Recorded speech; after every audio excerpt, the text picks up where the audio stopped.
I would say covering war. I covered the conflict in the DRC, Eastern DRC. I traveled there to cover the conflict in the early 2000s. And that was the most difficult thing I did. And I think it manifested in the fact that I ended up having an accident, which at some point we have no way of verifying it, but we think it was a hit. I was riding on the back of a motorcycle and I was hit by a car. The motorcycle was hit by a car and I broke my knee. You know, the next day I had to ship myself to Kigali and then on to Kampala to Nairobi Hospital. So that was very scary for me, and I would, you know, put it as at the top of the most difficult thing that I did as a journalist. What I remember as a challenge, and that was more a personal challenge than a journalistic challenge, is I was 19 when I started journalism, and we were only 3 girls, basically, and the newsroom was full of men, and they somehow looked down on us, and they would send us to do social stuff, but if we asked to go, for instance, to Parliament to cover political debate, they said, "Ah, that's not for you girls, you still have to grow up a lot." And the other thing that I remember is the day that we had to close the newspaper. I had to stay until the newspaper was closed, and I was on the graphic. And I remember that between the guys, they would make these not so funny jokes, a lot of them about women. And they would look at me and say, "Ah, don't care, you know, she doesn't care. She's a girl, she doesn't, you know, she doesn't care." And they would also use not so nice words about women. So to me, it was an insult. But at 19, I didn't know how to react. So I tried to close my ears, and I would then discuss with my other 2 colleagues. And they used to say exactly the same thing. They also experiment the same type of environment.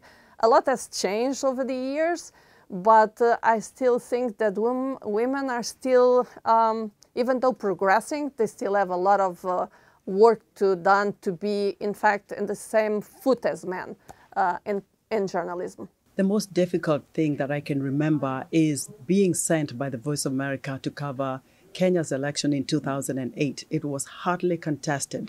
People were divided along ethnic lines. And as we were driving to cover one of the presidential candidates in a suburb of Nairobi, some guys stopped our car and they demanded that I pay them. They demanded also to know along which ethnic lines I was going to be voting. And I told them, I don't vote here. I'm working for the Voice of America. I have no favored candidate. I'm just doing my job. It was very difficult for me to pass through their barricades.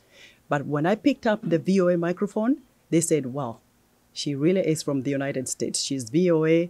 They don't take sides." And they let me go. I wasn't sure I was going to make it to the end of my journey. I was scared. I had seen people beaten up, but I got away with it. And that is my memory of 2008 elections in Kenya. So as a journalist, in this day and age, where we are very much a target of all kinds of vitriol from people in power, whether it's politicians or business leaders, it's tough existing in a space where there's so many people who have access to tools that create content and information. And for us who do this guided by our professional ethics, it is tough to kind of claim that space and help our listeners understand the difference between what is legitimate information and what is fake information or fake news, so to say. So that is the challenge we have to work with in this day and age. One of the toughest assignments I ever had as a journalist came shortly after I joined Voice of America in 2014. That fall, I was asked to go to West Africa, which was experiencing a severe outbreak of Ebola. I went to Guinea, where I spent time with teams from the CDC and the World Health Organization and elsewhere. I went along with contact tracers as they met with people who had experienced Ebola, had lost loved ones. I saw as they were wrapping bodies. I saw Red Cross workers and others as they were meeting with people and experiencing the hostility of others who didn't understand why they were encasing the bodies of their loved ones in plastic. That was all tough. I wound up also joining a group of girls who were playing football and were also doing jump rope. And I was a stranger visiting, and they were warm and friendly, and they wanted a photograph of me with them. And so they clustered around me, and I was very familiar with the advice to keep my distance. But these were teenagers throwing themselves at me, and so I stood with my arms around them, too, for this brief moment. And then, while the picture was being taken, I heard someone hiccuping behind me. It had only recently been learned that there was an association between hiccups and Ebola, and I have to tell you, there was a smile frozen on my face, but we got through it. I don't believe that any one of them was sick. I had checked back with the gentleman who connected me, and a month later, no one had gotten ill, and I did not either. It goes back actually to when I was starting off as a journalist. I was a young person. I started practicing journalism in college. I was still at the university. And then I embarked on a story that really had touched me because I'd been hearing about sexual exploitation of girls by professors at the university. And I thought that was very unfair. And I decided I'm going to investigate that and expose that. And when the story came out, it became a big story headline in the major national newspapers. And then the fallout. The university got into panic because this triggered, in fact, a kind of was leading to a student demonstration, including protests by female professors at the university. And this caused a big problem because the university administration officially denied that this happens, but also those officials who had spoken to me denied having ever spoken to me. They said I fabricated this, I made it up, and this was not good for the university. Obviously, it wasn't good for the country. The portrayal of professors as sexual predators. I was a young person starting off in journalism and then about to lose my position at the university as a student and therefore, of course, hope for any career in the future.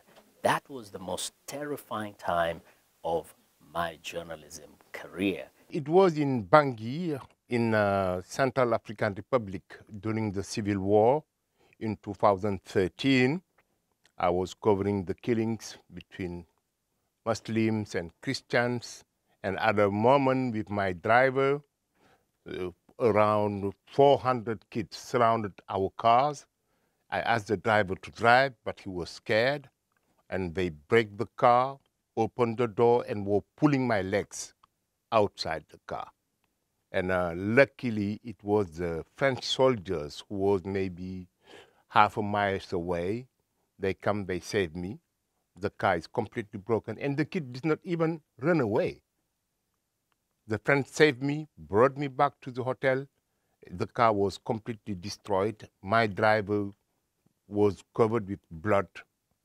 Me, I was lucky. Nothing happened to me. But VOA called me and told me, you must leave today. I said, there is only one plane coming here once a week, and that plane is gone. So that was in 2013, yes, in Central African Republic.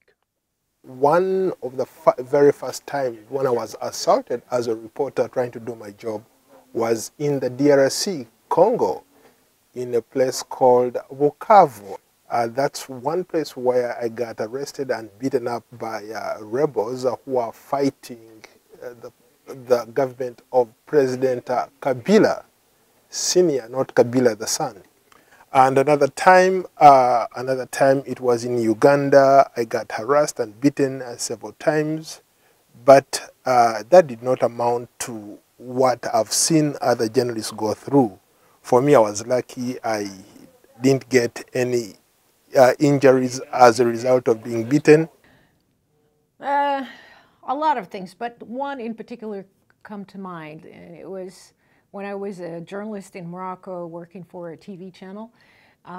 So I used to travel a lot, do a lot of reporting, not only in the country, but in other countries in Africa and also in Europe and Asia. But this one time, it was 2005, I remember I got a call from my boss and she says, you know, you have to be at the airport like in 30 minutes. Just grab anything, your suitcase, and be at the airport.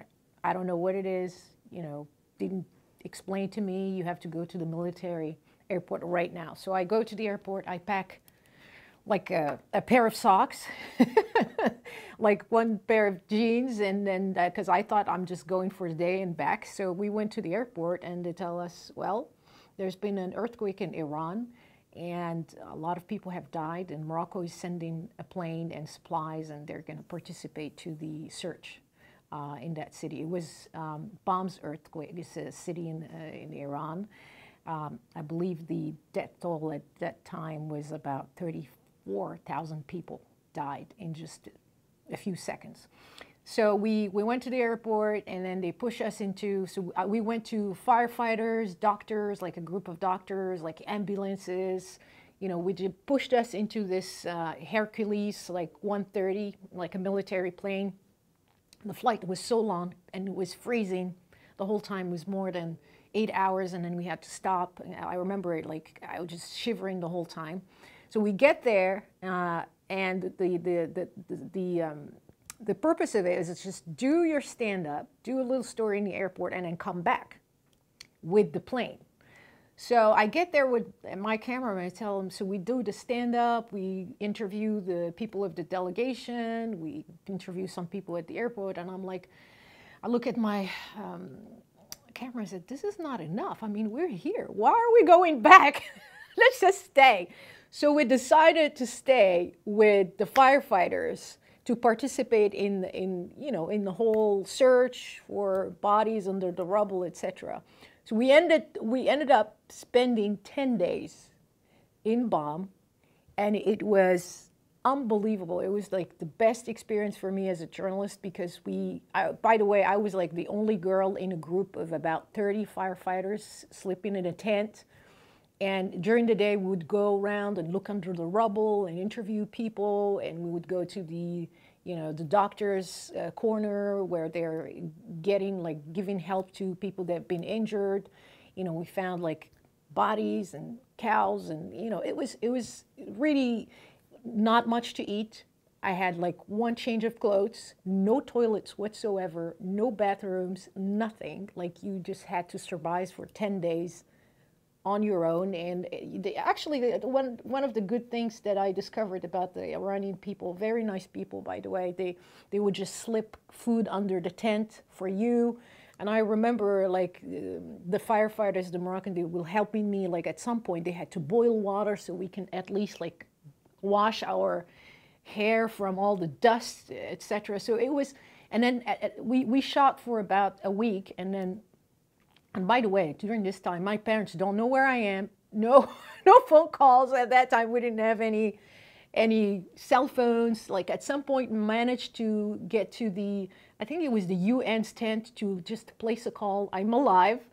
And then I remember at the end of the journey, we went to this cemetery to take the shot. So I was shooting like a documentary for it, and there was like a sea of tombs. And people crying, and at that point I was so exhausted. I looked at my camera and I started like crying. It was physically, it took a toll physically, but also emotionally, because it's so much sadness around you. It's 34,000 people just died like that, and a lot of at that time, relatives started coming in and checking on their relatives. So it was, I think I cried for a good 15 minutes, and it was a release, and we ended up coming back, and also the trip back was a whole horrible trip back. But I think that was one of the things that I really appreciate. It was very hard, but I learned a lot, and we got a good story, met wonderful people.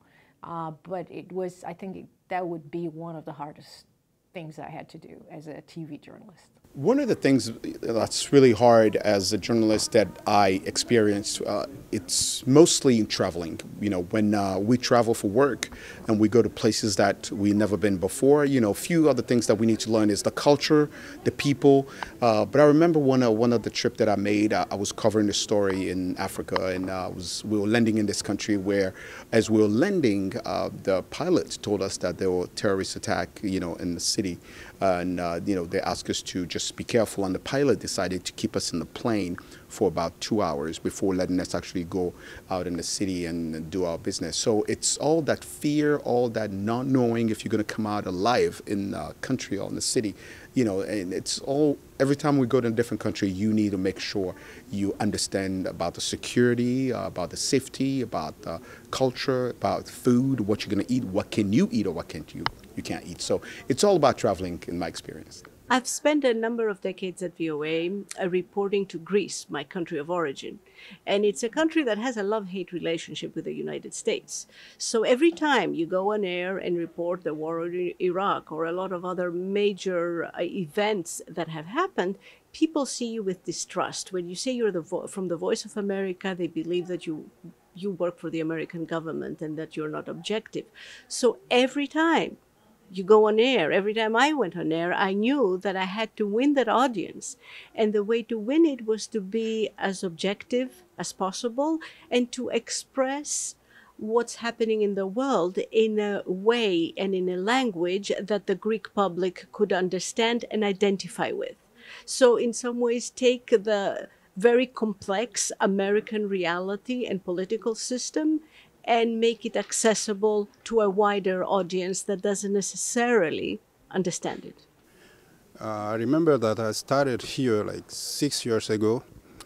Then I found myself co-hosting with somebody that I supposed to call uncle, and also because of my culture.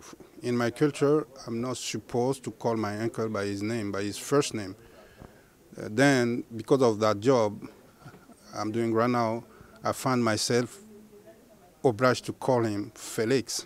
So I wasn't feeling comfortable with it, but I had to do it because of the job. So, yeah, this is my toughest time. I started out in print media. I was working for a weekly newspaper. It was a paper that was coming out on Sundays.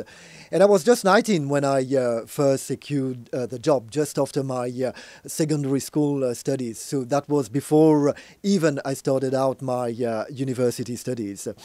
And so I got the job, and I was very, very lucky to get the job. But I can tell you, if you would go to work in the morning and go to that morning meeting and you don't have any story idea, any clue what to say, then you should probably return home. Because let me tell you, that editor-in-chief would not let you get away with it. And so going to work in the morning, I was on the bus, and I remember I was shaking like a child. And I had no idea, absolutely no idea what to say, what was going to be my big story for the week. And so, the editor-in-chief was doing turns. He was asking for each and every one to give their story ideas. Then it came my turn, and he pinpointed to me, and he said, "Jacques, so what about you? What have you got for me this morning?"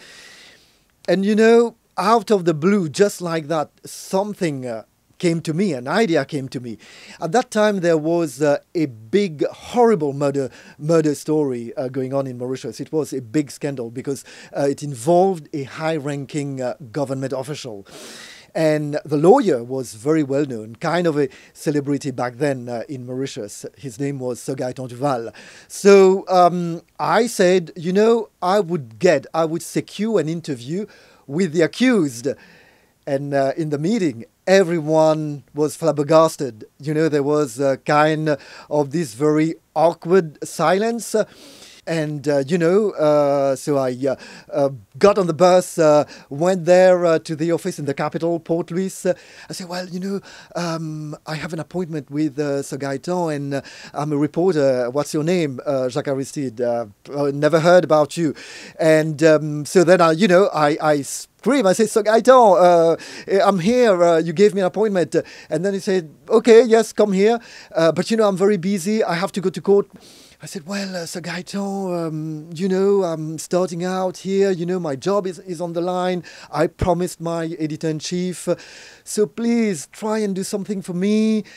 And, he was kind of generous. And he said, well, I will try to see. But, no one has ever done that here in Mauritius. No one has ever done an interview with anyone in prison. And actually, he did. I mean, as I say, he was very generous. So he went there in the afternoon. I accompanied there, but of course I couldn't get access to the accused, But then he took my questions. He took my recording tape. And about 2 hours later, he came back and he said, here you are. It's all there. Well, one of my more challenging situations occurred during the pandemic. I was kind of forced to produce my 30-minute radio show from home, and I was required to sort of go outside my skill set a little bit in terms of equipment and production skills. I did have some help from my youngest son, who's more audio tuned than I am, but in terms of travel that I've done during my time at the Voice of America, one of my more challenging trips, the 2003 All Africa Games, which were held in Nigeria's political capital, Abuja. Very limited resources in Abuja.